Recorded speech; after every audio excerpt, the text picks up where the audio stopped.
Well, good afternoon, everybody. It is April 20th, 2022, and today was a pretty big day on Wall Street. We had probably the most notable company in the S&P 500 reporting quarterly results, the Q1 results, and that is Tesla. So Elon Musk, CEO of Tesla, beat on both the top and the bottom line. It was a pretty good quarter, so we're going to be doing a deep dive into the quarterly results for Tesla. We're also going to be talking about some of the headwinds that Tesla is experiencing, mainly in their Shanghai factories. So we're going to be talking about that. I think there's a lot to cover. But just on a brief overview here, talking really high level, on an earnings per share basis, the majority of analysts on Wall Street were expecting $2.26 of EPS. Tesla blew that out of the water, coming in at $3.22. On a top line revenue growth, many analysts on the street were expecting $17.80 billion in revenue. Tesla crushed that to $18.76 billion. So a huge beat on both the top and the bottom line. But here's what I think what really stood out for me as I was listening to the call. And you guys let me know what you think, and then I guess we'll do a quick check-in on the chat. But I think the most important and most notable topic for tonight on Tesla's earnings report was the gross margin expansion. And to do that for a car company is pretty insane. So Tesla expanded their operating margin to about 19.2%. So really, really fantastic results.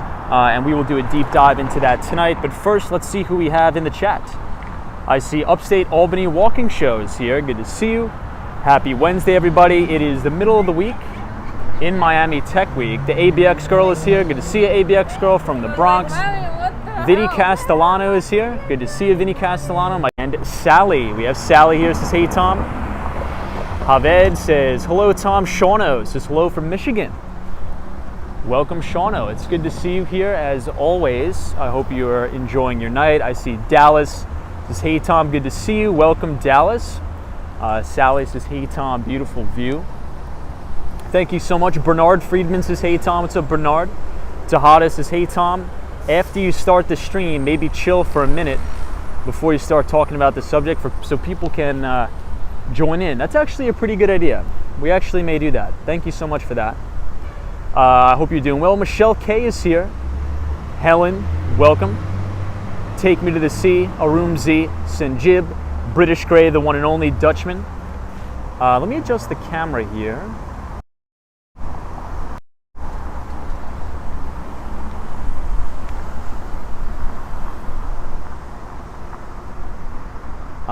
Dutchman says, hello, Tom. Awesome stream last night. Thank you. Appreciate that.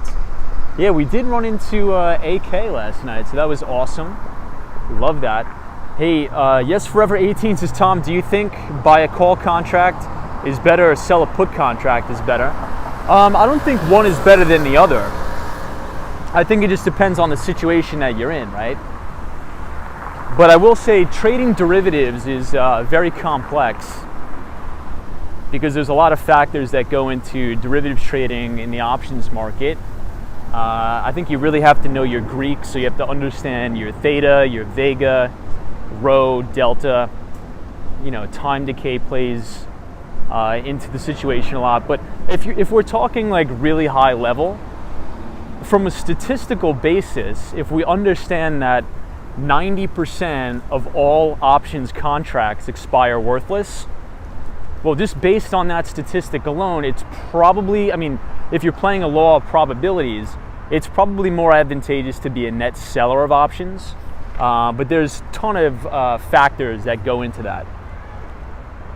Hey, For the Love of God is here. Welcome. I hope you're doing well. RJ is here.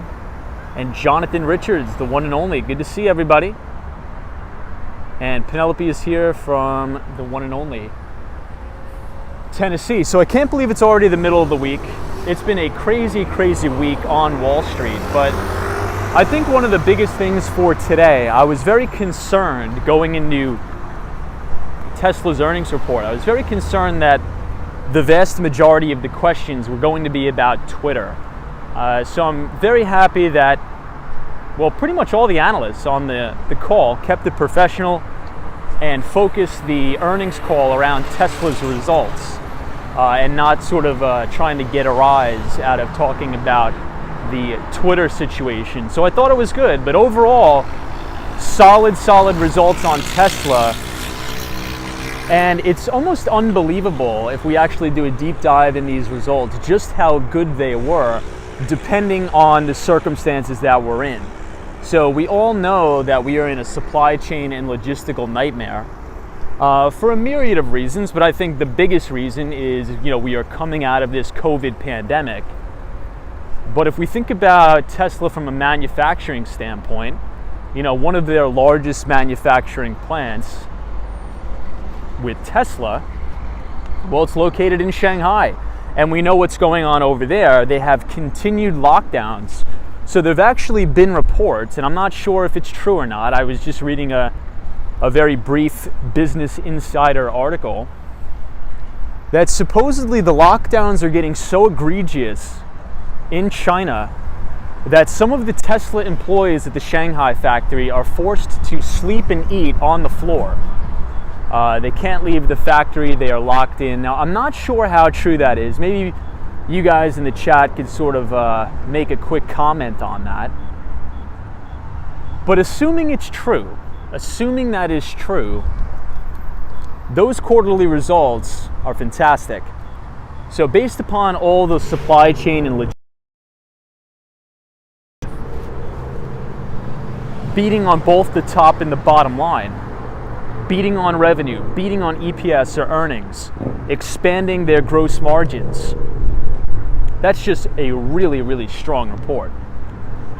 So let's see who we have in the chat. We are right outside of the Opera House here in Miami. RJ says, Tom, will you be covering any of the F1 racing down the streets there in a few weeks? Maybe. Maybe we will. I'm not too sure. But that's a good question. Mohammed is here. Says, good morning from Malaysia. Love that. Good to see you. Javed says, are you in Florida? We are. We are in Miami, Florida. Bernard Friedman, thank you for being here. It's a very windy night in Miami. Extremely windy. I see Nick Rock says, I've heard that as well. Staying at the factory and not seeing their families. Yeah, I mean, that's really, to me, that's really bizarre. That's really bizarre. Now, you guys know my take on that. So to Nick, to your point, I'm not a big fan of lockdowns. I think the data has showed us that lockdowns don't work, but then again, in China, you sort of don't have a say. But supposedly there's been reports that Tesla workers at the Shanghai factory are sleeping on the floor. It's insane. But Nick, good to see you. Helen McGuire is here. Says, yes, they are being forced to sleep, live and at their workplace. Yeah, that's wild. That's wild, Helen. For the love of Tom says, that's slavery, Tom. Why would that be good? I don't know. I didn't say it's good. Eugene is here. Says, you're talking about Tesla earnings. What do you mean by that? Yeah, so Tesla is a publicly traded company, and we are in the midst of earnings season. So every quarter, any single publicly traded company in the United States, the SEC requires them to report quarterly earnings. So all of last week and a little bit of this week, I would say the beginning of this week, we talked about Bank of America's earnings on Monday. But today is Wednesday, so that means Tesla reported earnings. And what they'll do is many analysts on Wall Street will do their own financial modeling and try to predict or forecast what a specific company will earn in profits, will do in revenue, in terms of gross margin. You get the gist of it. So the vast majority of analysts on Wall Street, from a revenue basis, so this is a top line. So oftentimes when we say revenue, we're talking about the top line of the business, not the profits, but the overall revenue. Many analysts on Wall Street were expecting $17.80 billion in revenue. Tesla actually blew that out of the water, coming in at $18.76 billion in revenue. Now, Elon Musk actually got on the call, and he said one of the main reasons why revenue was up so much and crushing expectations is because they actually were able to deliver more cars than expected. They were actually able to deliver more cars than expected, even though they're dealing with a global semiconductor shortage. They're dealing with almost running their factories at 50% capacity because of the supply chain and logistics issues in COVID. So the main takeaway I have from Tesla's earnings report is that demand is extremely, extremely high for their products. Hey, Cypress Hill is here. What's up? Says, hey Tom, greetings from Poland. Love Poland. You know, one of my good friends was just in Poland. He just came back. So here's the brand new highway that they're building here in downtown Miami. Yes, Forever 18 says, Tom, lockdown is not a choice, but if you don't lock down now, situation will become worser, which will be hurting the future economy and growth. I don't agree with that at all, but I respect the opinion. Nick Rock says, I think these lockdowns are overrated. We were in lockdown and the numbers went way up. We need to learn to live with this and move on. Agreed 100%. Hey, Jay is here. So just got done with work, stopped in to say hello. What's up, Jay? Good to see you. The ABX girl says, Tom, Disney shares fell 5.6%. Many are blaming DeSantis and property taxes will go up. Disney can no longer self-govern and no municipal bonds to cover the losses. Yeah, I'm not too sure how I feel about that. But I think the majority of the Disney drop was probably due to Netflix earnings. So anytime you have, you know, a company in a specific sector that really bombs, you know, Netflix we actually covered in depth on last night's stream. So if anybody didn't catch that, you can go back and rewatch it. But Netflix lost about 200,000 subscribers, paying subscribers. You know, and they really, really missed big time on their earnings report. So usually when you have an industry leader in a specific segment bomb or beat in earnings, that usually either lifts all the other companies in the sector or crushes all the companies in that sector. And I think that's why you saw Disney selling off a little bit. Dogman says Disney might be moving with Netflix.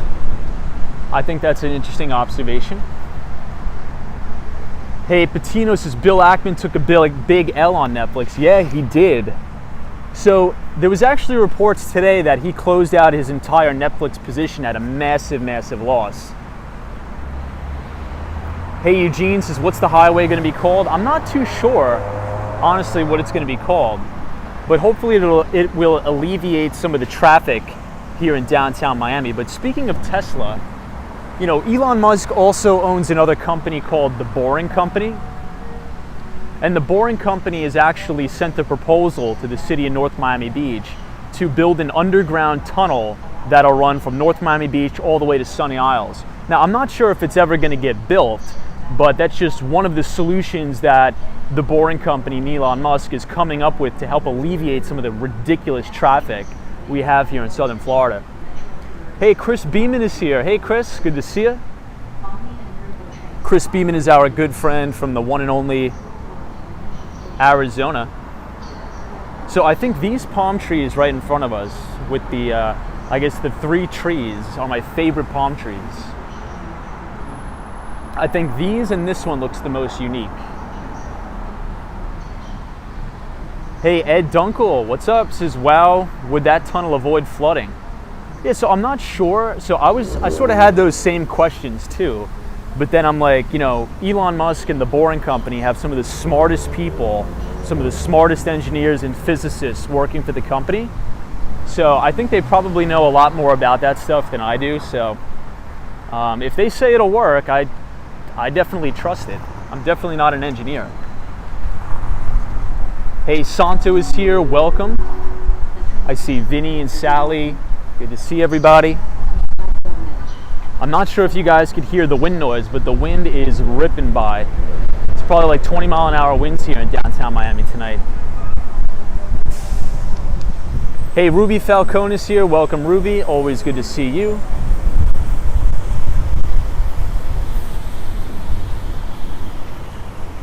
Santo is here. Good to see you. Eugene says, I don't know Elon owned that company.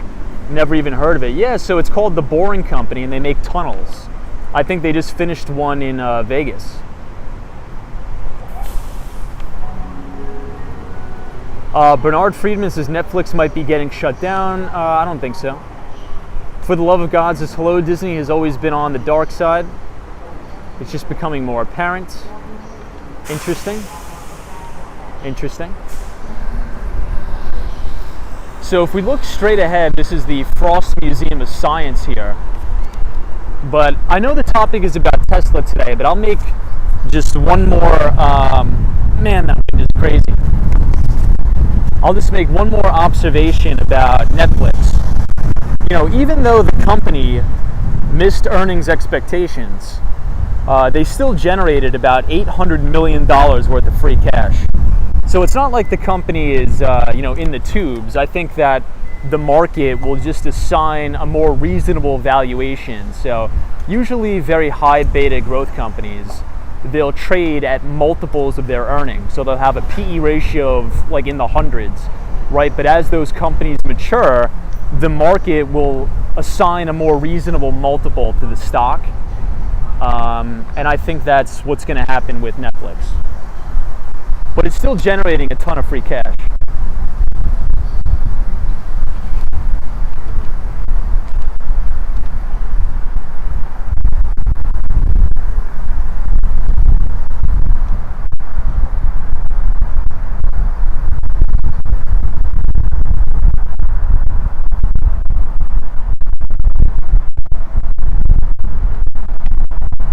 Hey, Mohammed is here. This is good morning from Malaysia. Good to see you.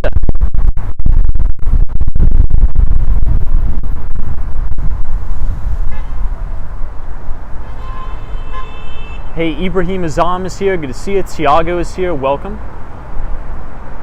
Jay says, how is the newsletter doing? I haven't had a chance to send it out yet, Jay. But this has just been a really, really, really crazy week. But I am going to get it out in due time. I promise. Shaunos is very windy. Yeah, if you guys could look, if you look at the palm trees, you'll see it's crazy, crazy wind tonight.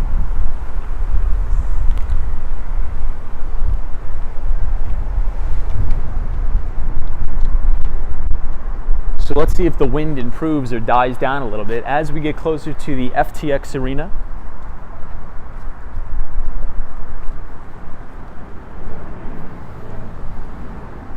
Forever 18 says, I think Roku and Netflix will be further down in the long run. But in the short run, it will bump back up and gradually go down.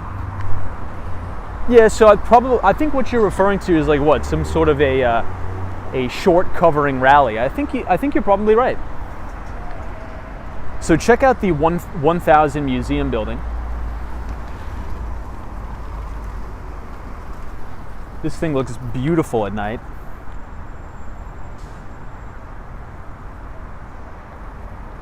So this month Tesla delivered 310,048 vehicles. And the vast majority of those cars that were delivered were Model 3 and Model Y. That comprised of 95% of the deliveries, or 295,324 cars delivered. But supposedly, from listening to the earnings report, Elon Musk and his CFO, they say that they plan to produce about 1.5 million cars this year. And that's despite the vast majority of the factories running at about 50% capacity. So could you imagine when all of this COVID nonsense goes away, when all of the logistics and supply chain issues goes away, could you imagine just how many cars Tesla will be able to crank out? I think it's going to be pretty incredible. Here's the only thing that's a little bit controversial when it comes to Tesla. You know, if we look at the auto sales, regulatory credits accounted for 679 million of auto revenue. So obviously, that's been I wouldn't say it's been like a dark spot on Tesla, but that's been an area of criticism of people just saying, oh, the only reason why Tesla is successful is because they use regulatory credits and things like that. I mean, I think that's a very, very, very small part of the reason. But I don't think that's the entire reason. I mean, out of, what did they do? Almost $19 billion in revenue. If we want to be exact, it was $18.76 billion in revenue Tesla did this quarter. And of that, about 600 million was regulatory credits. I mean, even though it was at an all-time high, you can't say it was the only thing that made Tesla successful. So I just wanted to notice that. Hey, Jay says, Netflix raised my monthly rate. I wasn't happy.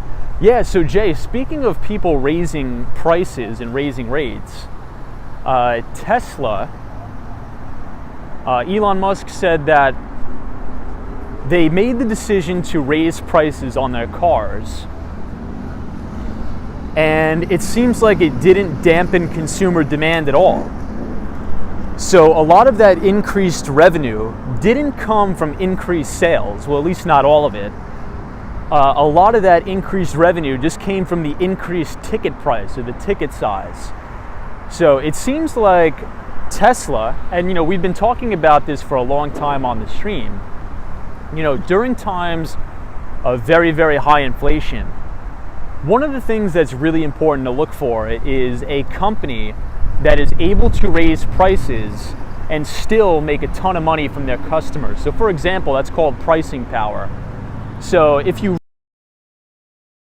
has to offer, even if they raise prices by 5 or 10%, consumers are still probably going to fork over the cash and buy it. And those are the type of companies that you want to be invested in. So I think it's a really good point. Hey, I see Out and About here. What is up, Out and About? Our moderator from the one and only Canada. Good to see you. Roy S is here. Welcome, Roy. Santo is here. I see Chris Beeman.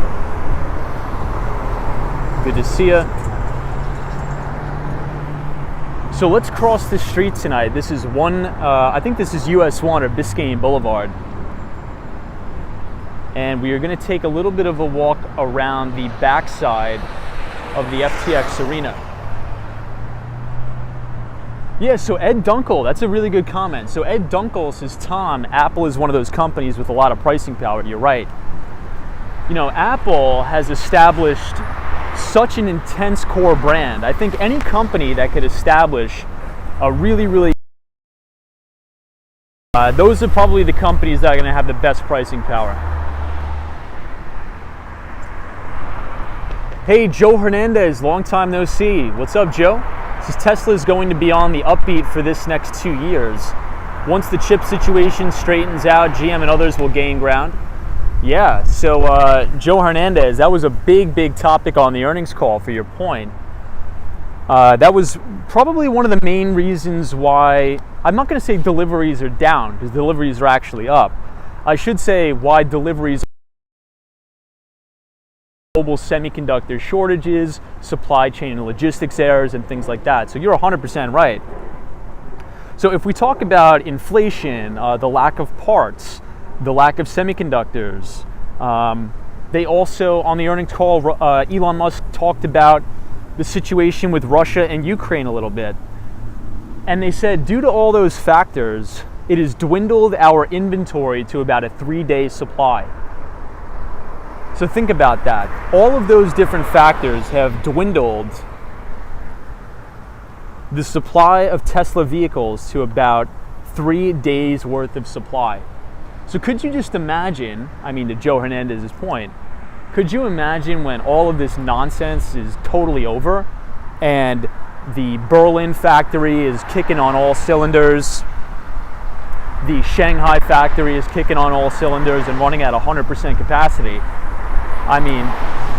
There's some explosive growth opportunity here, at least in my opinion.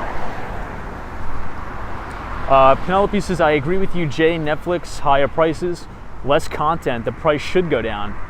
Yeah, so, and Penelope, so I'm not sure if you saw today, Reed Hastings came out with a statement and he said, look, we are going to come up with solutions as fast as possible to reduce the amount of people who are sharing usernames and passwords.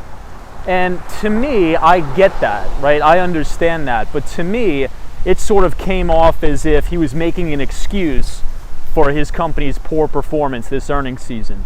Because if you think about it, and here's where I'm getting with it, and let me know if you guys agree with me or disagree with me. You know, Netflix has had extremely successful quarters in the past, and everybody was still sharing each other's usernames and passwords, right? Over the last 11 or 12 years, Netflix has literally blown out almost every earnings report that they've been a part of. And every single one of those quarters, they've had the same sort of catalysts and problems. And one of the major problems is people sharing Netflix passwords. But it's only a topic of conversation now that you miss earnings. I don't know. I feel like it's a little bit of a cop-out to blame your customers for your poor performance. And I think a lot of customers are going to take that the wrong way. I think a better way you could have put it is coming up with more solutions, which they did touch on that briefly, right? So they talked about the ability to create a free version of Netflix, but just run advertisements, right? So it's going to attract more people to Netflix, but they'll just have to watch advertisements. And that's sort of the same thing that happens with YouTube, right? YouTube is, for the most part, it's free. I mean, you guys don't pay anything to watch this stream, but maybe once in a while YouTube will just run an advertisement, right? That's how they make money. So it's an interesting concept, but I'd like to know your thoughts. So this is the FTX arena right here. Hey, Joe Hernandez says Netflix lost 700,000 subscribers just losing the Russian account. Yeah, you're right. So on the earnings call, they said they are in the process of turning down every single Russian customer. So that was 700,000 subscriber losses right there. Ed Dunkel says, I pay to watch YouTube ad-free. Ah, okay. So what is that called? YouTube Premium, I think, Ed? How much is that, by the way, if you don't mind me asking? YCA says, sounds like an excuse. Yeah, I think you're right. Chris Beeman, good to see you. Corvette Gal, this is beautiful. Jay's advertisement is money. Yeah. You know, I think freemium content is very popular because what it allows you to do is it allows you to grow your audience base at an exponential level, right? But it's hard when you have a paywall there because I think humans are wired to not trust something at first. And what I mean by that is, let's say if there's a brand new show that's going to come out. It's a really highly talked about show. You turn on the TV and you're not allowed to watch the show unless you pay $10. Well, how many people do you think are going to do that? Probably very few. But if you could just turn on the TV and the show is playing for free, you know, that's how you're going to captivate audiences. And that's why they've been able to monetize, well, other companies have been able to monetize very well, such as Facebook, Meta, things like that, because they allow the customer to see the product first, they enjoy the product, and then they find a way to monetize it. Helen McGuire says, totally agree as always, Tom. Yeah, I mean, I was talking about that with my friend today, Helen, and I'm like, look, I understand that theft is bad. Theft is never, ever acceptable, but here's the thing. People have been sharing Netflix accounts for 10 years, right? I think we could all agree on that. This isn't some brand new thing that just came up yesterday on the earnings call. So for Reed Hastings and his team to say, look, we draw the line here, the reason why we bombed earnings is because everybody's sharing Netflix accounts. Well, that's probably not the case. I mean, people have been doing that for 10 years. Something is not working, and it could be the lack of content. It could just be because we're coming off of a global pandemic, and people already have watched Netflix for thousands of hours, and they want to spend more money on other things like traveling. And I think we've found that out through the financial earnings. So a lot of the financial companies like Citigroup, Wells Fargo, and JP Morgan Chase, when they were talking about the credit card data, well, the vast majority of credit card data actually showed that consumers are not spending on that stuff anymore. They're spending on experiences, entertainment, and travel. And I think that's because the economy is opening back up. Ruby Falcone, good to see you here. Savi, this is a very good evening, Tom and everybody. Thank you so much, Savi. Santos says, I agree. Good to see you, Santo. So if you look straight ahead at this red building, that's actually the Freedom Tower. It's one of my favorite buildings in Miami. Running at altitude, says Tom, YouTube Premium costs $11.99. Wow, I didn't know that. So how much is Netflix? Netflix is about, what does Netflix cost now? I don't even know. But I think it's more expensive than $11.99, isn't it? Joe Hernandez says, Tom, good point about people getting out more. Yeah, Joe, I think especially for people in North America, let's just call it North America, right? Because the United States, regardless, let's try to put politics aside here. Let's just try to talk finance. But regardless of who you think, if you think Trump handled it well, if you think Biden handled it well, I think that's irrelevant. I think that the United States, as of this point in relation to COVID, is handling it better than China, right? So China is locking down their citizens, and you see manufacturing activity in China falling off a cliff. But in the United States right now, things are actually the opposite. Things are actually opening back up. Now, I'm not trying to get political, but that's just, a fact. So knowing that Americans were, working from home, sitting at home and being on lockdown, they've probably done all that stuff. They probably are sick of watching Netflix, and now they want to take a little bit of their budget and go travel. They want to go to California. They want to take a trip to New York, Miami. They've spent all that money already on Netflix. Hey, Felix, what's up? This is, I pay a friend who shares his Netflix account with me for $3 per month. Interesting, Felix. Awesome. Joe Hernandez, hey, Robert is here. Says, the truckers' freedom convoy caused things to back up. Jason Francis says, hello, Tom and Chad, good evening. Good evening to you. Ed Dunkel says, Tom, I'm grandfathered in with Netflix for $9.99. Awesome. James says, Biden does not even know he's alive. Chris Beeman, what's up? Lena Sandoval is here. Always good to see you, Lena.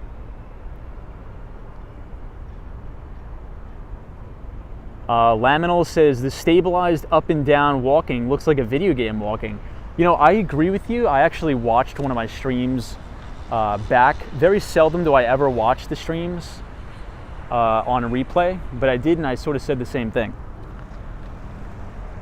Here, let me give you guys one more shot of the Paramount building from here.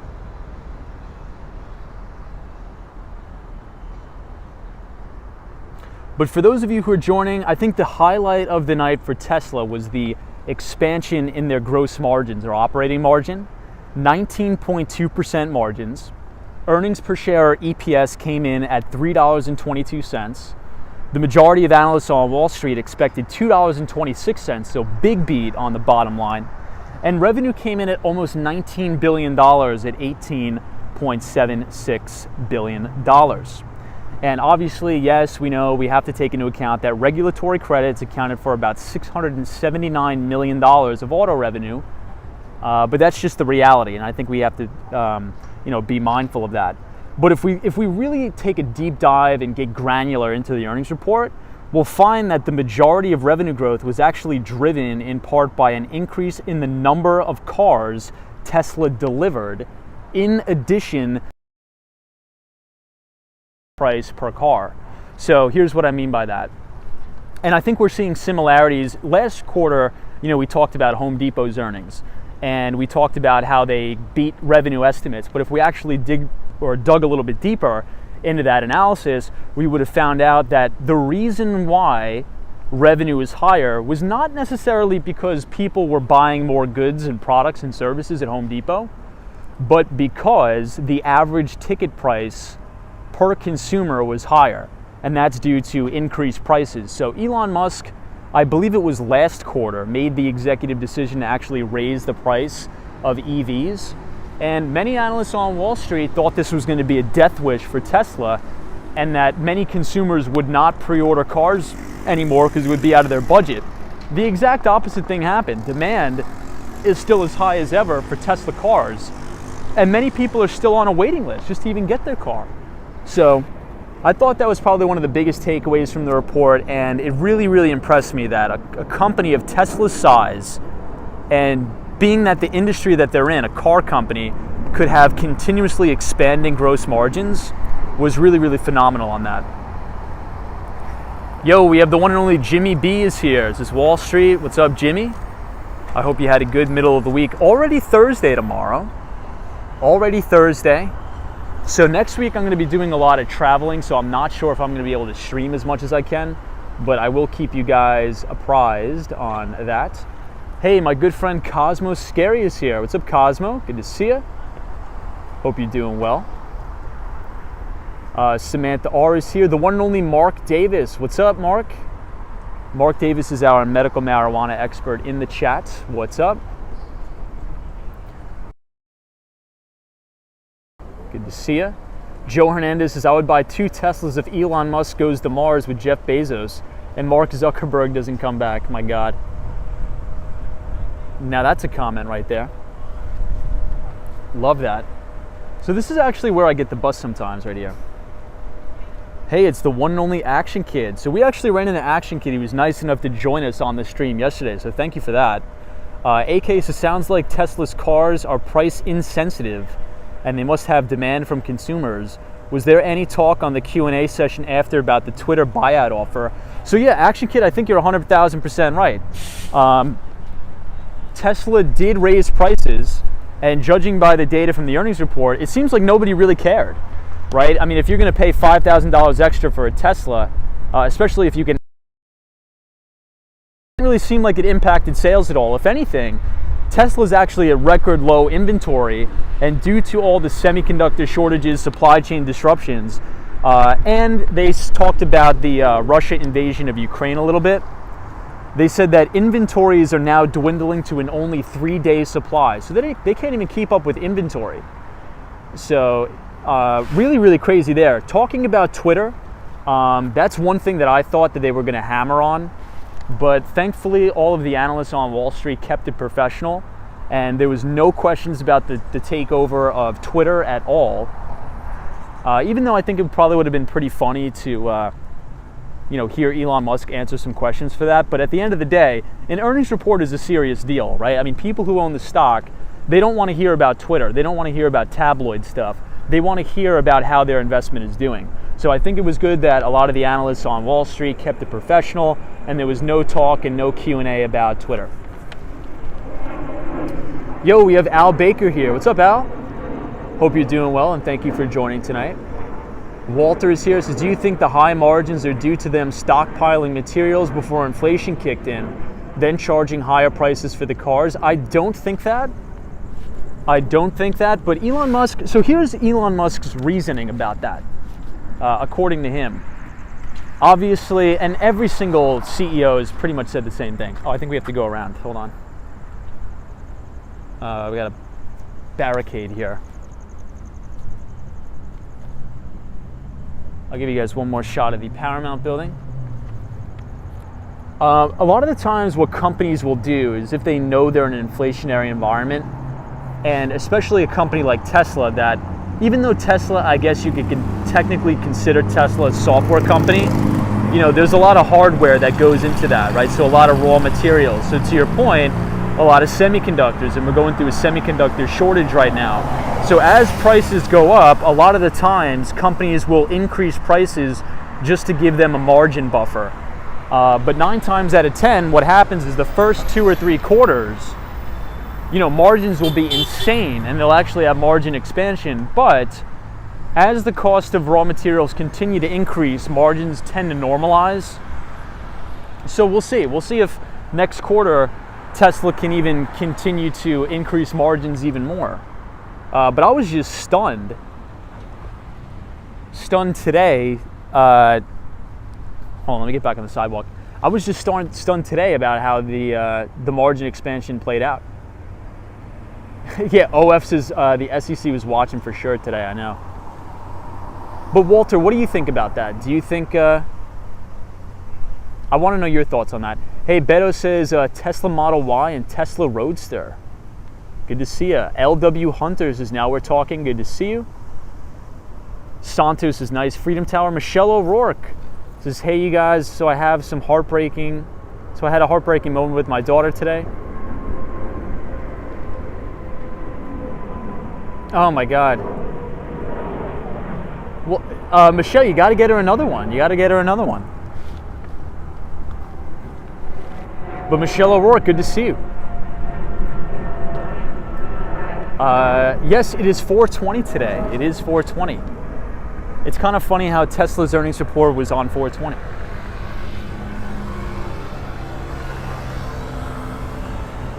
So here's the Port of Miami.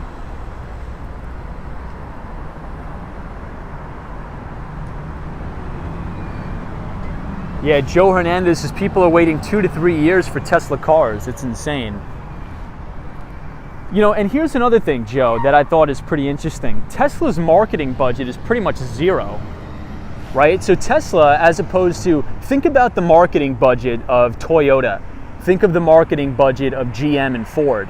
Tesla doesn't spend any money on marketing. You know why? It's because Elon Musk goes on Twitter and just trolls around on Twitter and brings up, you know, stirs up so much controversy. So it's almost like Elon Musk is the chief marketing officer at Tesla.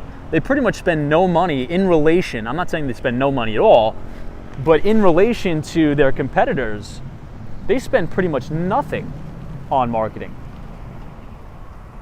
Yeah, photos from around New York's like, Tom, Elon Musk equals marketing. Agreed. Hey, Kiki Kennedy says, hi, I just gave you a thumbs up. Thank you so much. So if you guys are enjoying the stream so far, feel free to smash the like button. Walter says, I kind of think their margins will go down a bit in the future quarters, and they'll later cite higher costs of goods, which haven't kicked in yet, because they were indeed stockpiling. It's actually probably true. Dragon says, hey Tom, how are you doing today? I'm doing very well. I hope you are doing just as good as I am. XOXX Bob says, Tom, good evening. Any thoughts on Florida revoking Disney's tax privileges tomorrow and having all their debt having to be paid back by local taxpayers? Yeah, I don't really have conclusive thoughts on that right now. I haven't really been following that too closely. So I'm going to have to be tentative on that. But I don't think it'll be as big. Makes sense? But what are your thoughts on it, Bob? I mean, you're a Floridian. I'd love to know your thoughts. Hey, John says, Tom, good evening. What is up, John? Good to see you. NPC007 says, stunned how a brilliant mind, Tom can be transfixed for 2 days straight on Netflix and Tesla. A waste. Well, Tesla reported earnings today, 007. So I think that's very important to talk about, especially since a lot of my net worth, hundreds of thousands of dollars, are tied up in the S&P 500. For the love of God, good to see you. Robert says, Disney doesn't need special privileges. Hey, Mighty Bull is here. Good to see us. Is watching, listening, learning, and thinking. Brad's Brain says, sorry, hit send too soon. I meant to post. We've been raising prices for 2 years just to maintain margins, and I'm blowing them away at the demand strength. Yeah, I think you're right. And I think we got a little bit of insight, especially Jamie Dimon provided a lot of color here about just the strength of the U.S. consumer. And I think it's because a lot of the country has been working remotely from home for about 2 years. So think about the cost savings. Think about the cost savings from commuting. Think about the cost savings from, having to wake up every day, commute to the office, go out to lunch, and spend all on miscellaneous items. But if you're just at home, I mean, for the vast majority of the population, it could have been a pretty big money saver. So you probably have a pretty big cash reserves.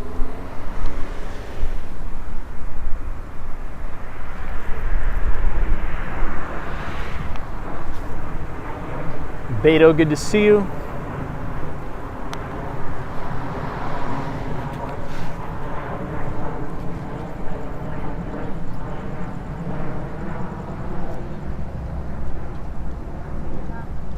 Khan says, hope that was not. I think it's a lot of the mufflers that make those noises.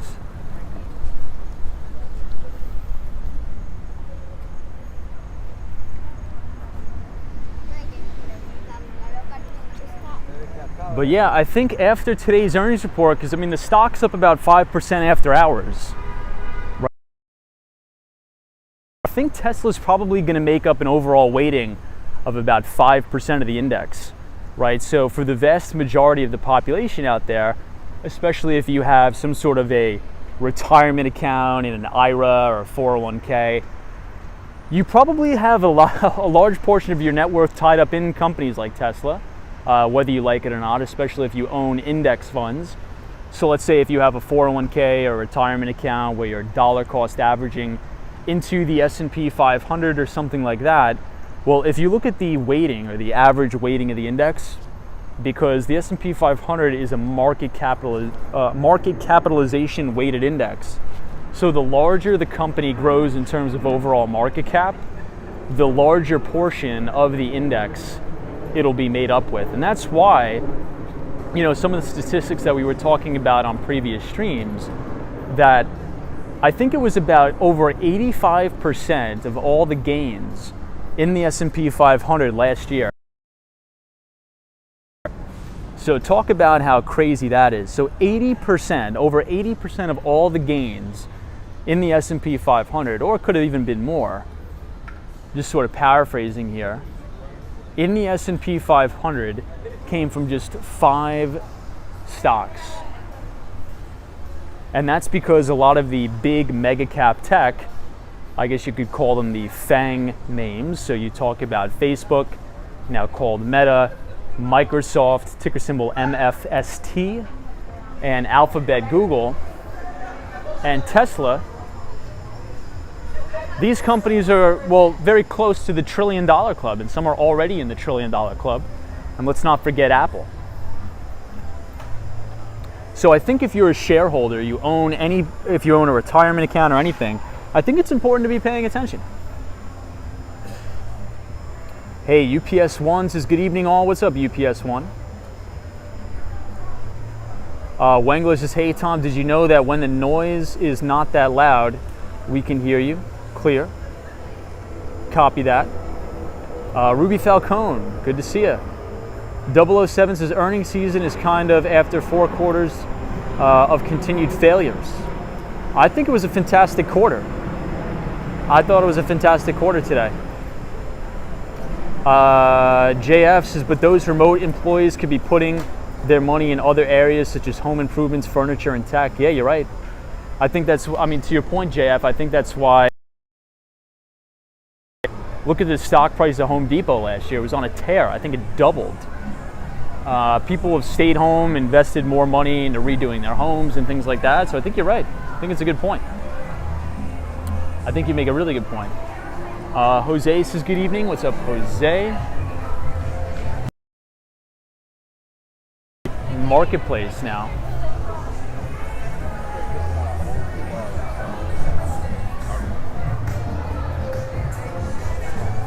And you can see the Ferris wheel from over here.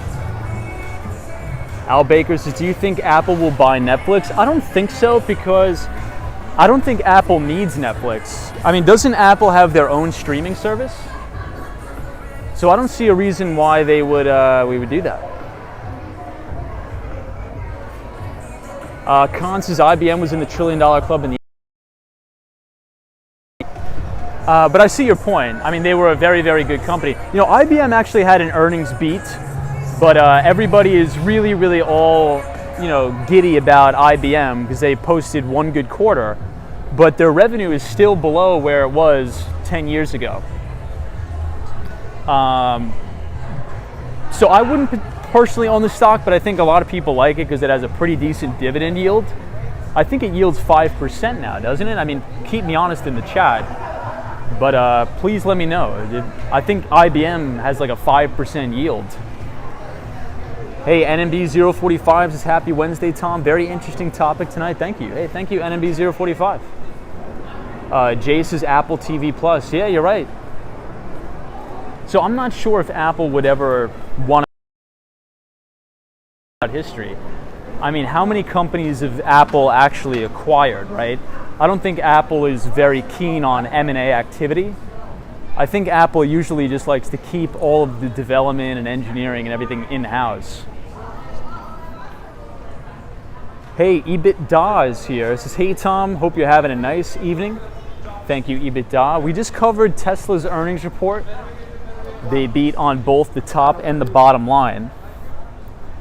But here's the one thing where I guess I'm not going to say I disagree with Elon Musk, because one thing I've learned over the years is never to doubt Elon Musk. At the end of the earnings report, Elon Musk says the company plans to produce 1.5 million cars this year, and that's taking into consideration that the majority of the factories are running well below capacity.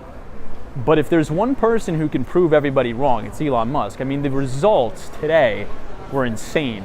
Margin expansion, beating on both the top and the bottom line, being able to raise prices on EVs while not tapering off demand. I mean, it was a really, really solid quarter. EBITDA says, yeah, Tesla killed it, 80% beat on revenue. Yeah, revenue was up 80% year over year, insane.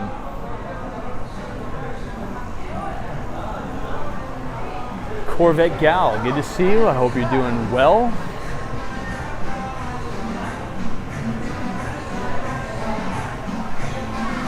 Jonathan France, hope you're well. PS1s as well with Germany and Texas factories just opening. It can be done, that's true. UPS1, I think you make a good point. So UPS1, I'd love to know your thoughts. Supposedly, and look, I don't know if it's true or not. I just read one Business Insider article about it. But supposedly the lockdowns are getting so serious in China that at the Tesla's Shanghai factory, supposedly, again, allegedly, I'm not going to say if it's true or not, it may be true, but supposedly the people in the Tesla factory in Shanghai are sleeping on the floor, eating all their meals on the floor, and they're essentially trapped in the factory because they can't leave due to COVID. Now, I'm not sure if that's true, but that's just some reports that I've been hearing. Hey, Alton is here, says, hey Tom, how's it going? It's good to see you.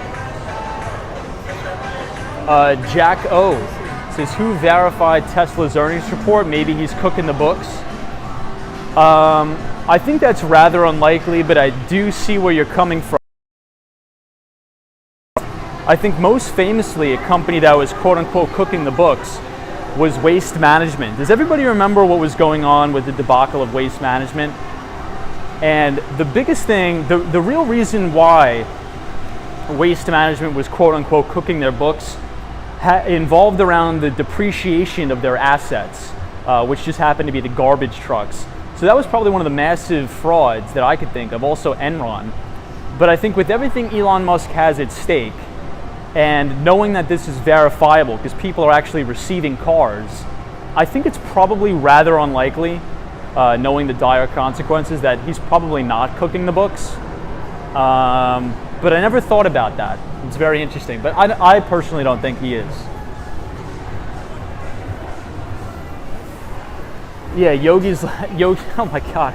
Yogi's like, Tom, well, Waste Management is probably still run by the mob. Oh my God. 1239. This is Tom, I heard that is the same for investment bankers in China. Well, I think the Biden administration came out recently and told all Americans to come back to the United States.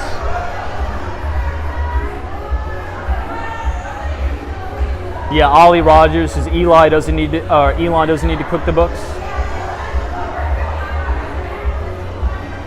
Yeah, I think you're right. UPS1 says they are stuck at offices on the lockdown. That's all I've heard. Yeah, so I couldn't disagree more with what the Chinese are doing. I mean, lockdowns have proven not to work. It's insane.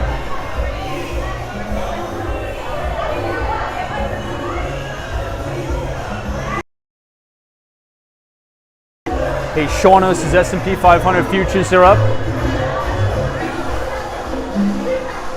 Well, stocks across the board got hit hard. NASDAQ was down the most.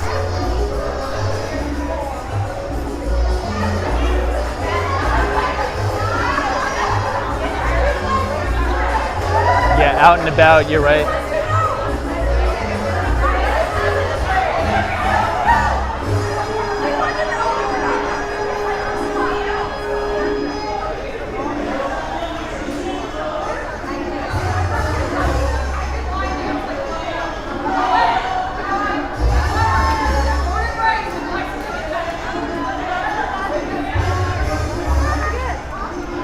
So out and about, what is the factories called? I think it's the Foxconn factories, right?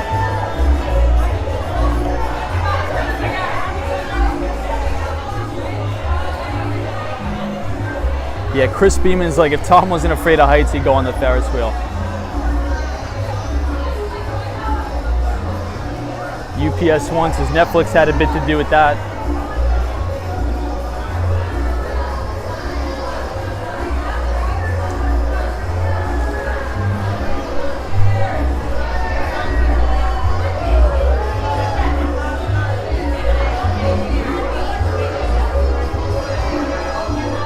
Hey, Sunshine, New York, good to see you. Happy Wednesday. Chris Mills says, I love Florida, the state that forgot COVID. Good to see you, Jay. This is just wanting to know about Foxconn.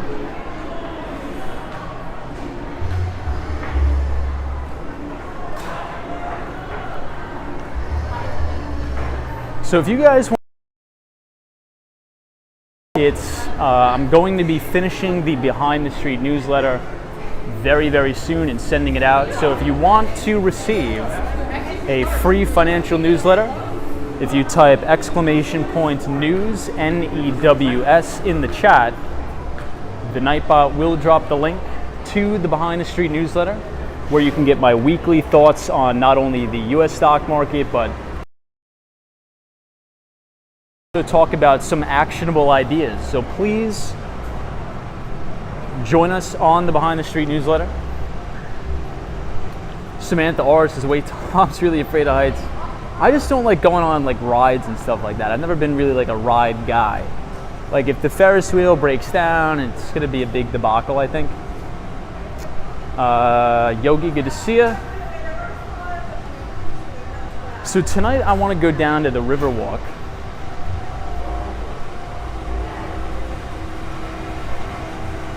Yeah, Khan says, Tom, Congress cooks the books. That they do. Congress makes up their own books and they expand their books. MJ says, I think the situation in China is complicated, unlike in the sense that if they don't lock down, their healthcare system may get rocked. Well, I mean, I guess you could say the same thing about the United States too, right? But I think you make a good point, MJ. Interesting point. Jonathan Francis, Tom's afraid of heights, but walks through all Miami on the dark streets. That's funny. At NB045 says, Tom, I was just watching the French presidential debate. It was surprisingly very calm and serene. Surprisingly, wow. Ruby Falcone says, debacle indeed, let's not.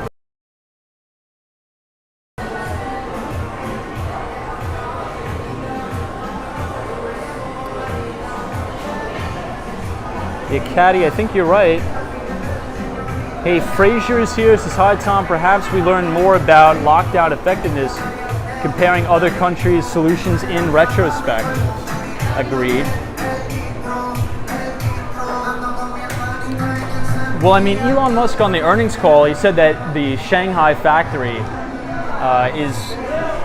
it's a big problem. Let's just say that. He said it's a big problem and not operating at capacity. But then again, the vast majority of factories are not operating at capacity. Hey, Thomas is here. Welcome, Thomas. This is Tom can't escape subwoofers, I know. Yeah, whenever we're in Miami, I think this part is open. Let's see if we can see the view here, Bayside. But I think they're doing major construction here. So the view is going to be extremely obstructed by a lot of the fencing barriers. I'm not too sure what they're building, but it looks like there's a lot of construction nonetheless. But this is one of my favorite views here at Bayside. Check that out.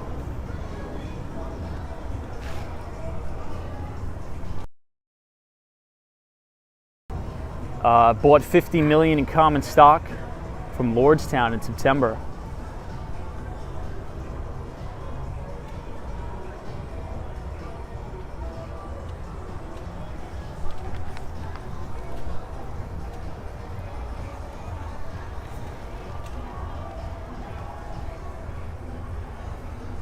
Chris Mills says you must get quite a few copyright strikes. Yeah, we get a lot.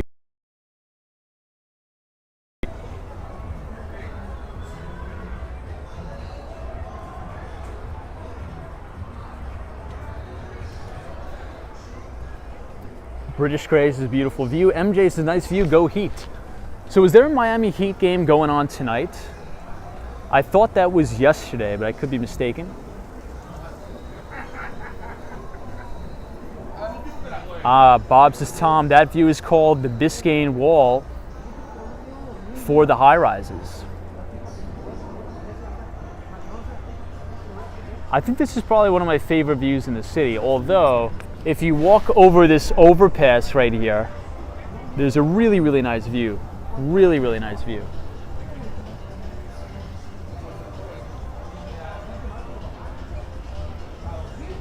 Yeah, MJ, you're right. There is the logo on the building, the Miami Heat logo.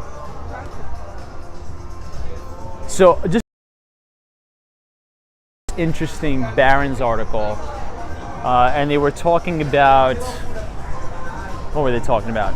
Like they were talking about stores like the Dollar General and the likes of that. And during times of very, very high inflation, during times of essentially all the craziness that were going on with the pandemic, those kinds of stores tend to do really well. So Dollar General, they did a really, really interesting bull thesis on the Dollar General. And I'm actually going to write a little bit about it in the newsletter. So stay tuned for that. But I think it's a very interesting way to think about consumer behavior. Dollar General, and if you notice, Walmart, ticker symbol WMT, is also trading near new all-time record highs. Because I think a lot of money managers on Wall Street are betting that if we go into a recession, you know, people are still going to shop at the Dollar General, people are still going to shop at Walmart and the like. And I think that's probably a solid thesis, a good, solid, fundamental thesis. Chris Beeman for the 5th shout out. Chris Beeman, good to see you.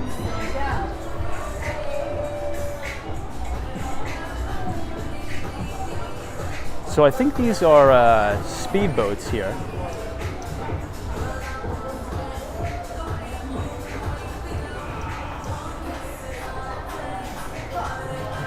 Yeah, out and about is like, Tom, you could also edit the copyright claims out. That's true.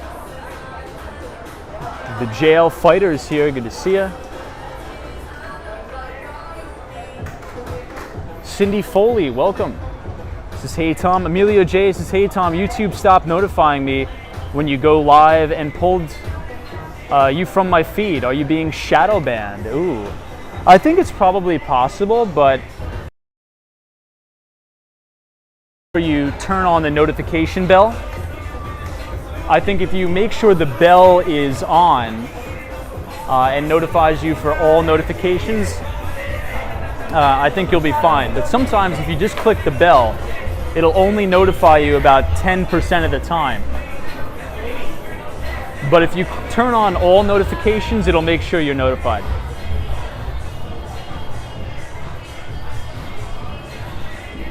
Hey Gregory, good to see you. Says you noticed that too. Yeah, I think it just has to do with the bell button. So I think you guys need to ring the notification bell perhaps.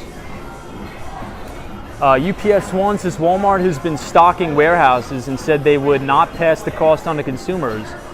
They are doing the right thing. I didn't hear about that. That's actually really interesting. But good to see you, Emilio J. Good to see you, Chris Beeman. Good to see you, UPS1. Sunshine New York says everybody hit the like button. Thank you, Sunshine. Gregory is here. Welcome. Caddy says, Tom, have you walked by any alligators yet? Not yet, but here's the thing. I don't think there's many alligators in Miami. I think you have to go more closer towards the Everglades. Hey, Disney Hatch says, hey, Tom, good to see you. Yogi says, Tom is always on my front page whenever he is live. Awesome. Cynthia Beals says, Tom, good to see you. XXO Bob says, problem is there's always music. Cindy Foley says, no problem with notifications. Yeah, I think it's, even though you ring the bell button, it may notify you 10% of the time. I think you have to turn on all notifications, perhaps.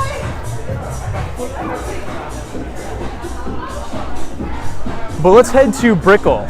I want to make it there in a reasonable amount of time, so we will head to Brickell. Con says, my mom told me to buy a Walmart stock years ago.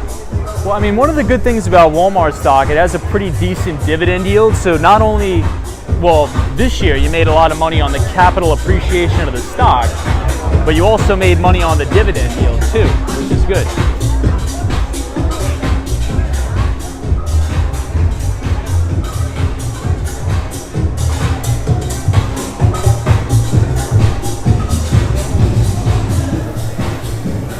So talking about the Dollar General, ticker symbol DG, I think management has done a really good job with introducing higher ticket items. And from their preliminary sales, they've actually stated that higher ticket sale items have actually been selling quite well and demand has not gone down. And usually with more higher ticket sale items, gross margins tend to be a little bit higher. Hey, Bob says, you will probably see a dolphin before you see an alligator. Yeah, it's weird. So I've never seen, I think the majority of alligators are not in Miami. I think they're more towards like the Everglades. And I've never been to the Everglades. Yeah, Penelope's like, Tom is steering clear from the swamp. UPS One says, Tom, there was a report today that storage is becoming scarce. Storage stock should be on fire. Ooh, UPS One. I'm so glad you brought that up because I'm actually working with a friend. I think one of our next biggest investments is we're thinking about buying a lot of vacant lots across the United States and building self-storage units on there. And what we want to do is we don't only want to sort of sell storage units, we also want to lease warehousing space for Bitcoin mining and monetize a lot of that energy. If we can build warehouses and rent the majority of the units out for storage, you know, that's pretty consistent cash flow even in depressions or economic depressions. And I think somebody else, I forget who the username was on the channel, but he made a really interesting statement that really resonated with me a lot. And he said that storage units tend to have very stable cash flows because in times of great excess, people tend to sell their homes and move into larger homes, and in which case they have to rent storage units for the move. And in times of economic downturn, really expensive properties and downsize. So when they downsize, not all of their junk or their stuff could fit in their homes that they're downsizing to. So what do they have to do? Well, they have to rent storage units. And I think that's just one use case. So that's one of the business ventures I'm working on, is to buy vacant lots, plots of land for very, very low amounts of money and monetize it via storage units and leasing Bitcoin mining, hopefully to institutional investors. Hey, Ahmad is here. Welcome, Ahmad. Good to see you, my friend. So we just left Bayside Park. I'll give you guys a quick view of the skyline here. But Ahmad, always good to see you. Joel NC, what's up? Says alligators are all over Florida. One killed the boy at Disney World a few years ago. Now they have fences along the warning sign. So isn't Disney, I don't think Disney's in Miami. Isn't Disney in, I actually don't even know. I think Disney's in Orlando, isn't it? And Orlando is like Central Florida, isn't it? I don't know. Can't afford the land and are interested in a stock, they can look at PLD. Ooh, PLD sounds familiar. Is PLD Pure Storage? Or maybe I'm getting something confused with like a solar stock. But what is the company with ticker symbol PLD? Is it, I forget which stock that is. Hey, Paul Tricky says, hello, Tom. Good to see you, Paul. Welcome. Lou says, happy birthday, Cindy. Wow, happy birthday. Happy birthday, Cindy. Alfonso Gonzalez says, good evening, sir. Good evening, Alfonso.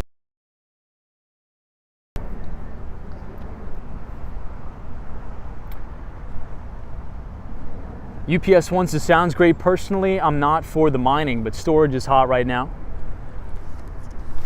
Yeah, so here's my thought process around the mining. I think a lot of power companies and even individuals that produce their own power are looking for ways to monetize their excess power.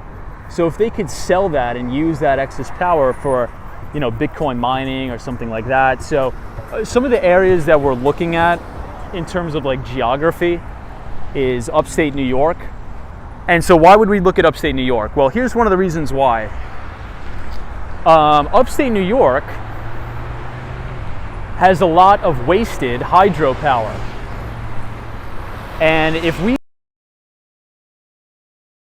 major rivers and waterfalls, and, maybe we lease a space to an institutional investor, maybe they want to build a turbine on that river or near that waterfall or near that stream or whatever it is, or the lake. Now they have not only the infrastructure to mine Bitcoin in a sustainable way, but they also have a warehouse where they can, set up all of their operations, right? That's sort of the play there.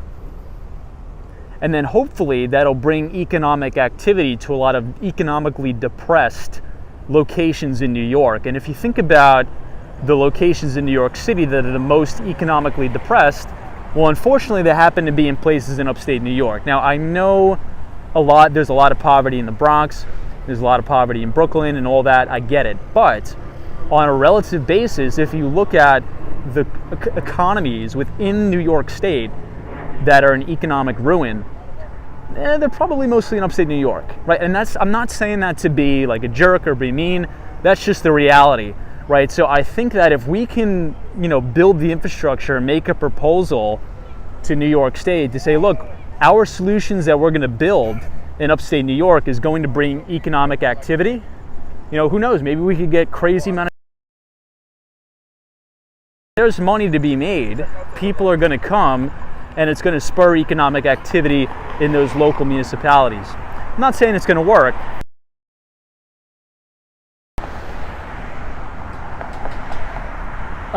Who do we have? MJ says, once Ethereum goes to proof of stake, it may really hurt the Bitcoin farming sector. You can still rent them for storage. Yeah, so I'm not really interested in Ethereum that much, but I do see what you're saying. Ethereum is already proof of stake. Emilio J says, yeah, it's very real. Upstate New York has a lot of fentanyl. Mark is here. Good to see you, Mark. Welcome. Al Baker says, Western New York has Niagara Power, which is clean energy. Yes, you're right. Cindy Foley, good to see you. Eduardo says, nice video. Thank you, Eduardo. NMB045 says, Tom, Champlain, New York is 30 minutes south of Montreal. Is a miserable, desolate town. I feel bad for them, yeah. And not only is it miserable and desolate, but it's freezing all the time. Dow Jones is here. It says, ETH all day. What is up, Dow Jones? Yeah, so Dow Jones is a big figure on FinTwit. I actually follow Dow Jones on financial Twitter. So you guys are on Twitter, and if you want to connect there, you could follow @WalksWallStreet. And I think Twitter is probably one of the most educational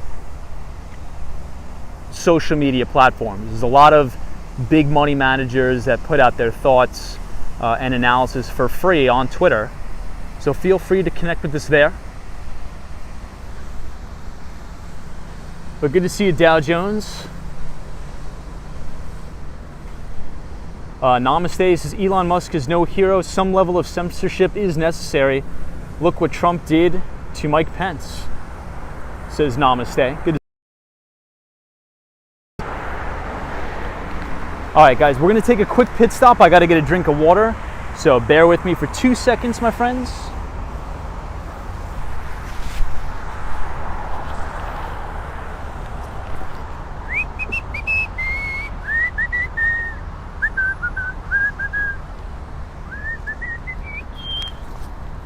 All right. Christina says, Tom, is this Brickell Avenue? Yes. No. But everybody, if you want to know some of the, if you want to learn more about what we talk about on the streams, if you scan the QR code on your screen, it's going to take you to the Behind the Street newsletter, which is a free financial newsletter that I write for the group every single week. So if you scan it, punch in your email, it will take you to a page to sign up for free.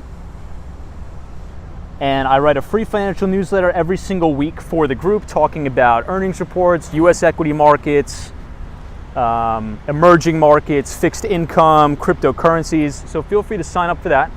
I'm going to away. All right, we have successfully hydrated. We have successfully hydrated, my friends. And that's all that matters. For the love of God, says Tom, rural America has suffered. Slots of manufacturing go in other countries. I agree. And it's very unfortunate, but you know, there is arguments out there that from a lot of economists, and you know, that's not really saying much. A lot of economists are always wrong. You know what they say about an economist? Those are the economists and weather people are the only two people that can be wrong all the time and still keep their jobs. Intelligence, machine learning, and robotics. A lot of manufacturing jobs are actually going to come back to the United States, but they are going to be in the form of robots. So there's no reason to exploit cheap labor. There's really no reason to exploit cheap labor overseas if you can just have a robot do the work, right? Why not build a factory in the United States and have a bunch of Tesla bots? That's just an example, right? Or just have a robot do the majority of the work and then staff the warehouse at 50% capacity of actual human capacity. At least it's more than nothing, right? Because right now we have almost no US infrastructure for manufacturing. But if we can reduce costs or operational costs by majority of the work be done by robotics, and then staffing those factories with people, but only 50% of the normal amount of people, manufacturing should come back onshore. But then again, that is only speculation. That's probably, now, I think that'll happen maybe. Let's just say that. I think that'll happen maybe. But, you know, there's some notable economists out there that are saying that. But then again, those guys are always wrong and they tend to keep their jobs. Al Baker says, weathermen are constantly inconsistent and keep their jobs.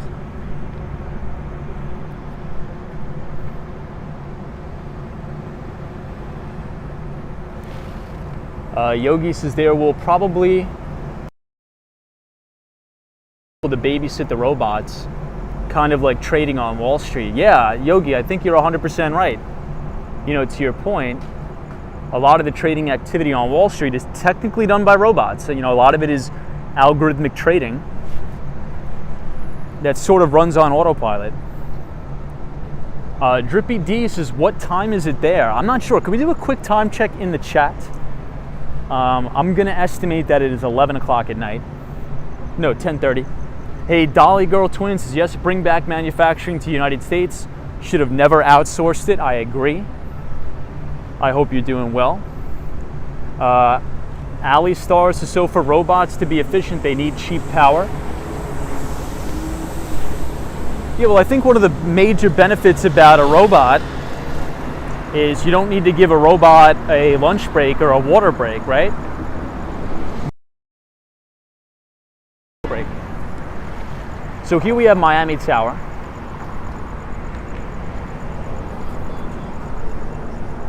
But Ali Star MJ says, Tom, they'll keep factories overseas to avoid taxes and probably stricter laws. That's actually a very good point. Caddy says, not to mention the whole pandemic fiasco. Yeah. Hey. Oh, I think we saw that guy last night. Penelope's, I think it would get banned on Twitter in 2 seconds, but love your whistle, Tom. Thank you, Penelope. Santo, good to see you.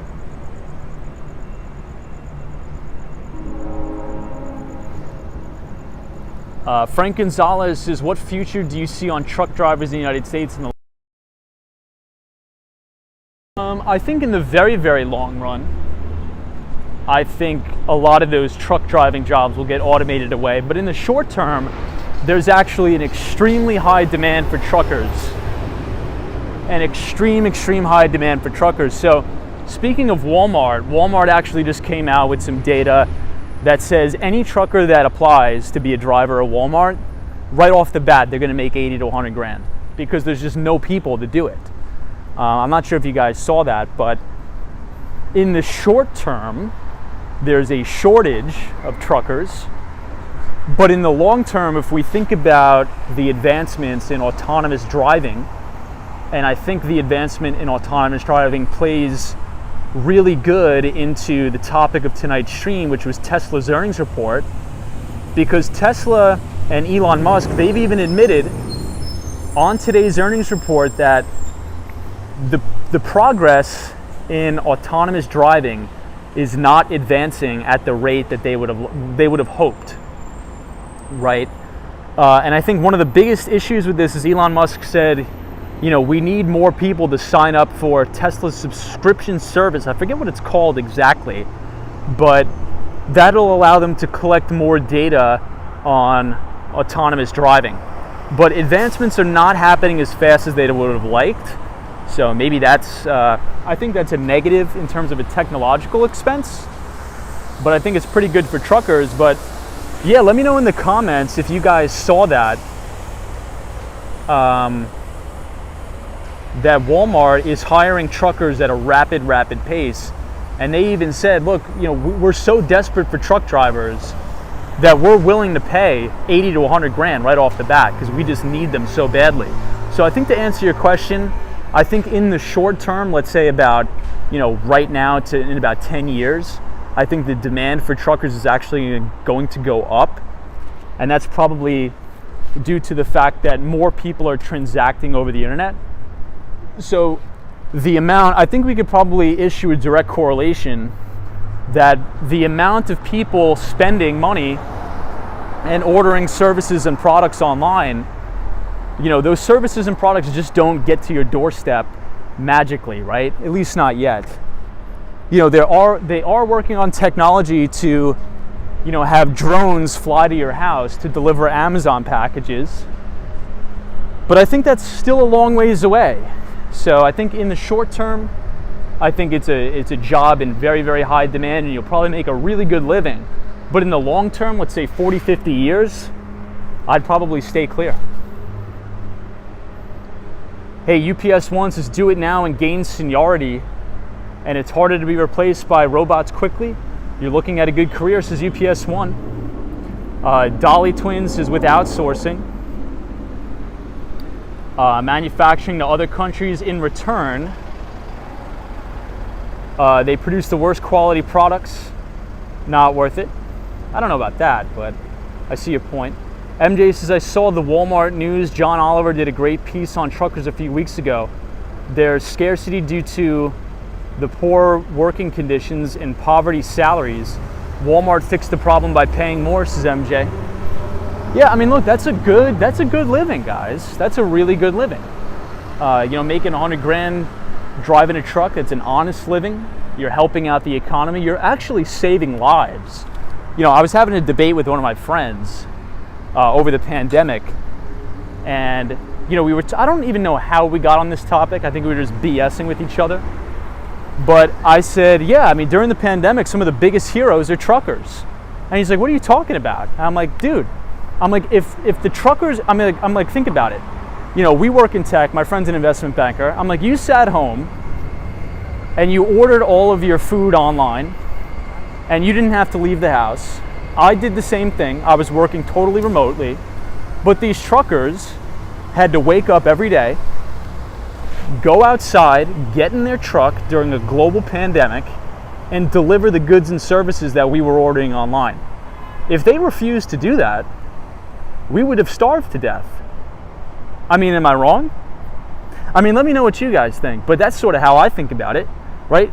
So think about, I want everybody to think back to literally the first couple days of the pandemic. So think back to the first couple days of the pandemic, how much uncertainty there was in the marketplace. And when I'm talking about uncertainty, what I mean is people didn't even know what this thing was. People thought if you got COVID, you were going to die. I remember my friend sent me something and he's like, oh my God, Tom Hanks got COVID. It's over. We're going to die. Like, people really didn't know what this thing was. And people were so scared. A lot of people didn't even leave their homes. But these truckers, they still got in their cabs every day and delivered the goods and services we needed to survive. And that's just the reality. So, I don't know. I'll stop ranting, but let me know what you guys think. Yeah, Khan says it was hysteria. It was crazy. Like, people didn't know what this thing was. Hey, Michelle K says, I had to go to work through the pandemic. I work at a supermarket. Yeah, Michelle, and people like you too. People like you too. I mean, imagine if a person like Michelle just said, you know what? I see all my friends working remotely. I see everybody else working remotely. I don't want to get sick. I'm not going to show up for work. Well, then we don't have any food. Otto says, absolutely, I agree. Hey, Josie is here. Good to see you. Santos says, I think you're right, Tom. UPS1 says, that's what I did at UPS. I just retired from there in March last year. Hey, well, thank you for your service, my friend, and enjoy your retirement. And thank you for watching the streams. A very well-deserved retirement, if I might add. Tucson says, besides the truckers, the healthcare workers and first responders and our military had to work during the pandemic. Yeah, I agree with you. Yeah, I think the debate that I was having with my friend is that in addition to those people, truckers, I think, played one of the most important roles. But I agree with you 1,000%. Fantastic Frankie says, even the high elevated epidemiologists had no clue. Yeah, I think you're right. Ace587 says, work at a hospital during the pandemic, and we had a rotation of our masks. Oh my God, that's a nightmare, man. Holy crap. Well, thank you for everything you did. And I mean that, by the way. Hey, Carol H. What's up, Carol? So, Carol, check this out. This is the incomplete Aston Martin building here. One of my favorite buildings in Miami.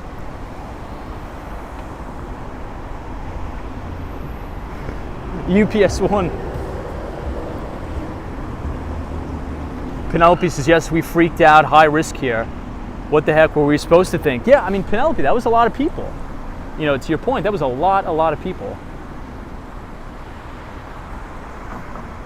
Let's try to cross the street, but this is one of those lights that takes forever. But if you guys are enjoying the stream so far tonight, smash the like button. NE says, in my personal experience, the hybrid work situation is a joke. People aren't showing up. It seems that only executives with offices are the only ones who come in and work. I couldn't agree with you more, NE. Oh, we finally got the light. We'll cross this way.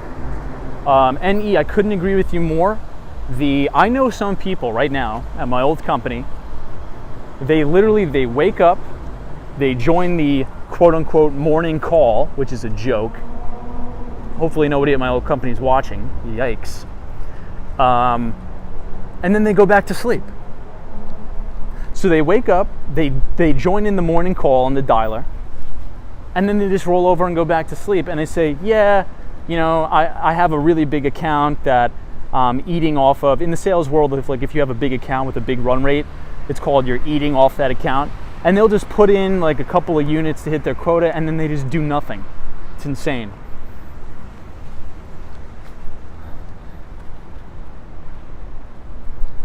Paul Mandy says, sounds awesome. Well, I mean, I don't know. I'm not like that. But truth be told, is as a teacher in my school district, we were virtual from that March to May, but went back in person in August of 2020. Interesting. Well, thank you. Teachers also, big ups to the teachers. Yeah, Carol H says it looks very modern. So Carol, the biggest thing that I'm excited about with the Aston Martin building, it's supposedly supposed to glow extremely, extremely bright white. And it's going to look amazing. It's going to be a really good addition to the Miami skyline. Hey, Matthew P is here. Says, what's up, Tom, old chap? Good to see you. Jack says, hook a brother up with one of those Wall Street dollars. What's up? Well, Jack, I'll hook you up in a different way.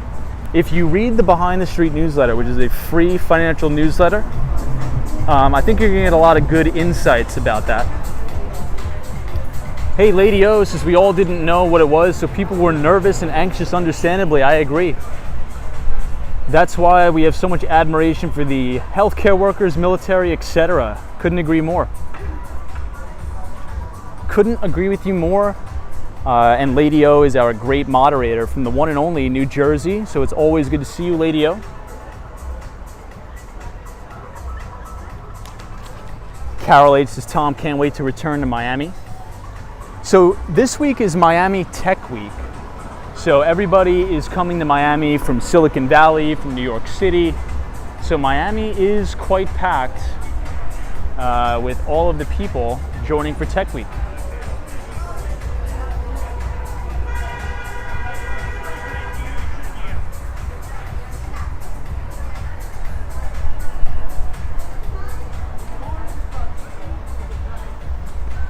You know, here in Miami, I always see these SUV Lamborghinis, like those Lamborghini SUVs.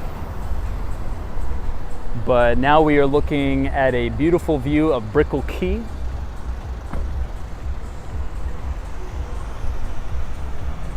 Hey, Maria says hello from Sao Paulo. Welcome, Maria. Good to see you.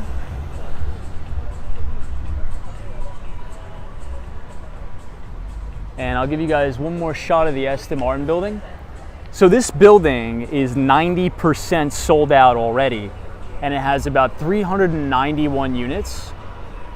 And I believe just last month alone, the Aston Martin building recorded $100 million in sales. Really, really crazy.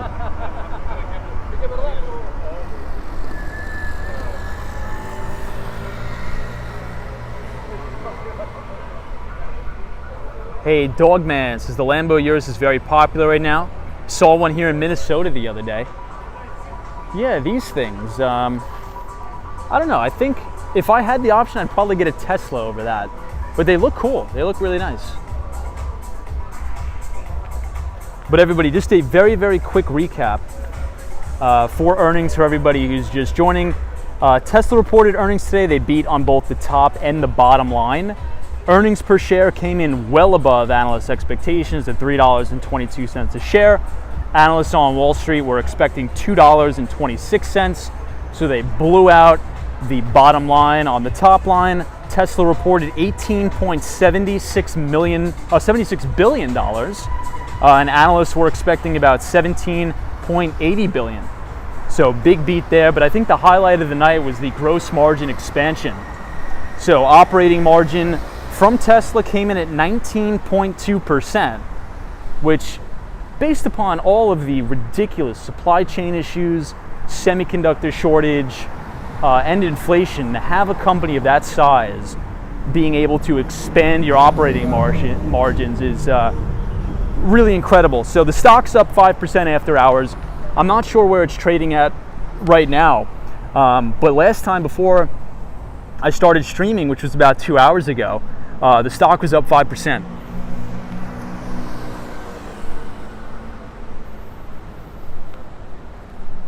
Jack says, how much of Tesla's profit was tax dollars? So in talking about regulatory credits accounted for about $679 million in auto revenue. So actually very low. So a lot of people, and I get the concern, and I get the, what do you like to call it? People say, oh, you know, Tesla's a freeloader, this and that. But at the end of the day, the company has grown so big, and obviously tax credits or regulatory credits hit an all-time record high. But in the grand scheme of things, it was only $679 million, you know, as opposed to their total revenue of about 18.76 billion. So on a percentage basis, not that much.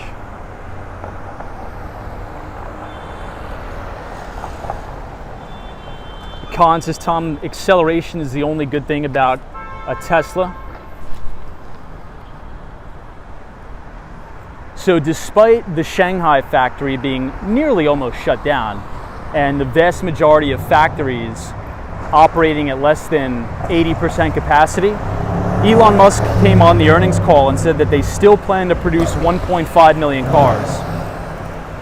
I mean, I'm not going to say that he can't do it. I mean, if there's any guy out there that can prove people wrong, it's definitely Elon Musk, in my view. Let's try to cross the street before we get knocked off.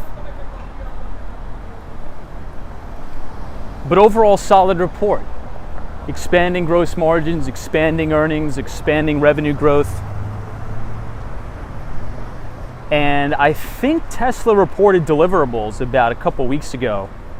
And I think they delivered 310,048 cars to be exact in the first quarter, which is a significant amount of cars. But of that, the Model 3 and the Model Y made up about 95% of all the deliverables. So the Model 3 and the Model Y made up the vast majority of that, coming in at 295,324. So overall, very solid. Yeah, so somebody says don't bet against Elon. I agree. Hey, Tish TV is here. Good to see you, Tish. Welcome, welcome. Oh, I forgot to show you guys. This is the, I think this is the Marriott here, the Essex House. No, JW Marriott. Here, I'll give you a quick look at it. So this is the JW Marriott Marquis in Miami. Yeah, Lewis says, Tom, Costco stock is doing well. You know, it was funny. We had an additional stream where we actually talked about Costco. And I think the reason why Costco is doing so well is because I sort of compare it to a software company. Now, I know that's probably a ridiculous comparison, but hear me out on this. You know, the vast majority of revenue, or let's say profit, let's not say revenue. The vast majority of profit from Costco actually does not come from the sales of goods and services. It actually comes from their subscription membership. So just like, you know, Netflix or something like that, you sell a subscription. Costco is sort of the same thing. You know, you're buying a membership, and I think Costco has extreme pricing power. So if they wanted to, I know they probably haven't, but if they wanted to, they could probably increase the cost of their membership and make way more money. So this is the City National Bank building, or the Miami Tower.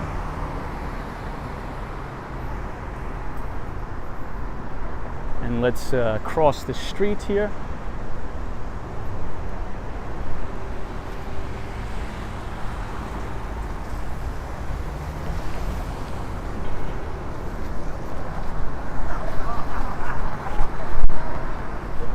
All right, we made it. Oop, I think the drawbridge is going up. Oh no, it's not. Sorry, I thought the flashing red was the drawbridge. Yeah, Katie says, Tom, I remember when the Prius was all the rage. I remember that too. The Toyota Prius. So all those hybrid type cars, they were all the rage.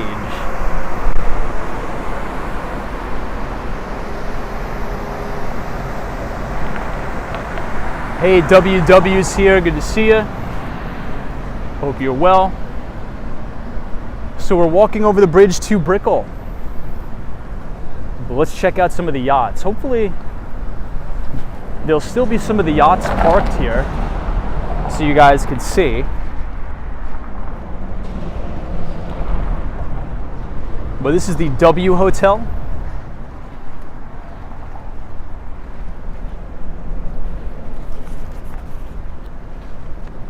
And here we have a look at some of the boats. Hey, Tish TV says, love the view. Thank you, Tish. Thank you for watching. It is a beautiful night in Miami. It was very, very hot today, but things have pretty much cooled off. It's actually really nice. Jax is as smart as Elon Musk is. I can't believe he got mixed up with Amber Heard. I don't know who that is.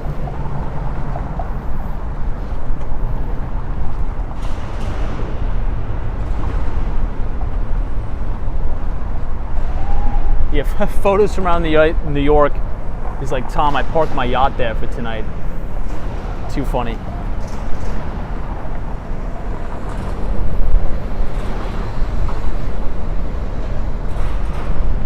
All right, so we will head to the Miami Riverwalk. Oh, here's a boat coming through.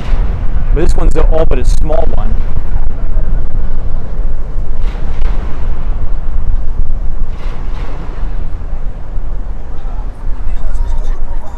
You know, usually when it's a little bit lighter out, we could actually see some fish here. Hey, William Travis is here. Good to see you. Yogi is here. Oliver Rogers, his nice boat. Here's a teeny little, looks like a fishing boat almost.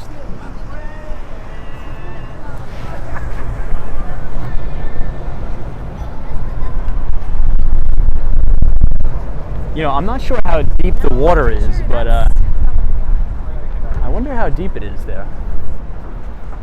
Hey, Comic-Con Hunter is here. Good to see you, Comic-Con Hunter. Always a pleasure. Thank you for joining us on Tesla earnings night. Stock is up about 5% after hours.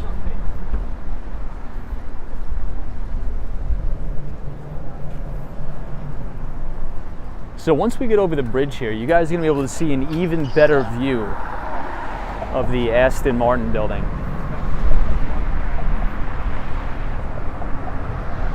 WW says, Tom, so if you could only walk or only stream, which one would you choose? Which do you prefer? Well, definitely. I mean, if I couldn't walk anymore, I would definitely choose walking. For sure. So you're saying if somebody came to me and said, Tom, you could either stream and or walk, probably walk. I love the operation abilities of my legs, for sure. So here is the Aston Martin building. It looks ridiculous with the clouds in the background. It almost looks like a supervillain's lair or something like that. WW, you mean taking walks? Probably still taking walks because, you know, taking walks is definitely healthy.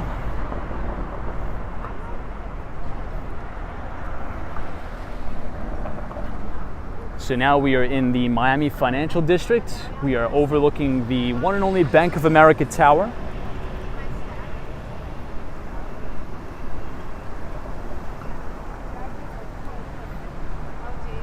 Wasabi King says, be careful, don't film a Coke deal. Miami runs on Coke. So we usually only film the Coke deals on Fridays. So I don't think there's anything to worry about that. But Yogi says, would you rather have legs or have a phone? I'd rather have my legs. But thank you very much. So everybody, next week we will be doing a lot of traveling on the channel. I will be back in New York City. So hopefully we'll be able to do a couple streams in New York, but then I do have to get on a train and go to Philadelphia, Pennsylvania again. Now, hopefully I could stay longer than the 24 hours that I stayed last time. It's looking like I'll stay there for 3 days, so hopefully I'll get some streams in Philly if I can.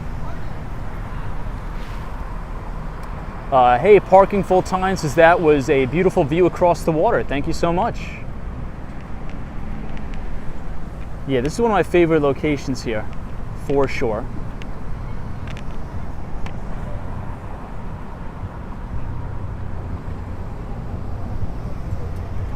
Hey, Orland Edwards is here. Says, hey, Tom and everybody in the chat. Orland, good to see you. This is a nice Tesla here. I'm not sure if this is a Tesla Model Y or not, but love the Teslas.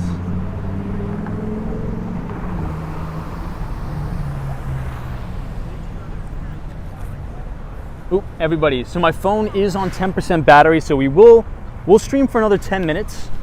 But I appreciate everybody joining tonight. If you want to sign up for the Behind the Street newsletter, if you type !news, NEWS, in the chat, you could sign up for the free financial newsletter that I write for everybody every single week. So you could stay up to date with us over there. If you want to follow us on Twitter, we always post a lot of content in terms of equity research on Twitter, so you can follow us at Walks Wall Street.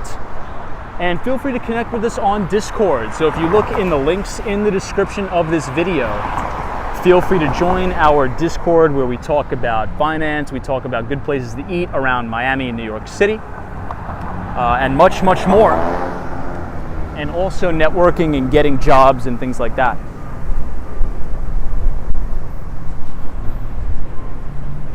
But let's end the stream by the fountain over here, because this is a really nice area.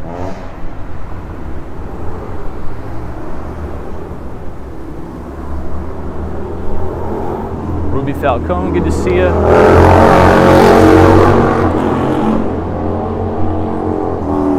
So check out the icon in the W Hotel.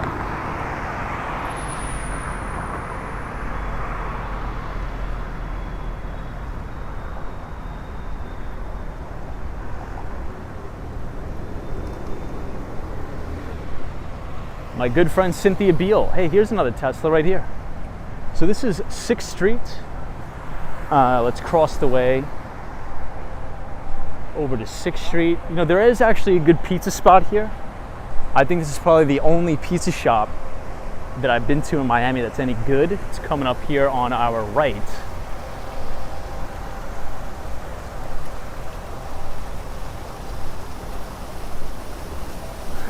Brad's brain. Funny.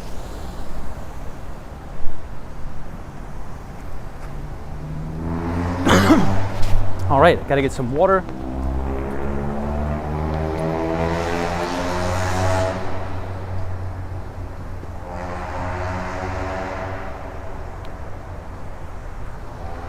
So everybody, it was a good stream. Thank you all so much for joining. Thank you to all of our moderators for tonight. If you enjoyed the stream tonight, feel free to smash the like button. And if you scan the QR code on your screen, obviously it'll drop the link to where you can connect with us on the Behind the Street newsletter, where I will write a free financial update for all of the members in the group every single week. So feel free to be a part of it there. Samantha R., much appreciated. Thank you so much for joining. Otto, as always, out and about. Tish TV, Ibrahim Azam, Lady O, Cynthia Beale, out and about. Everybody who's joining today, Brad's Brain, Lady O, Abdullah. Who else we got? Action Kid, thank you. Ruby Falcone, Savi, photos from around New York, the Mighty Bull, much appreciated. And to the Mighty Bull, have a good night wherever you are, because there is always a bull market somewhere, and you just need to know where to look. And I will see everybody right back here in Magic City tomorrow. Make it a great rest of the week, everybody. Be safe. We'll see you later.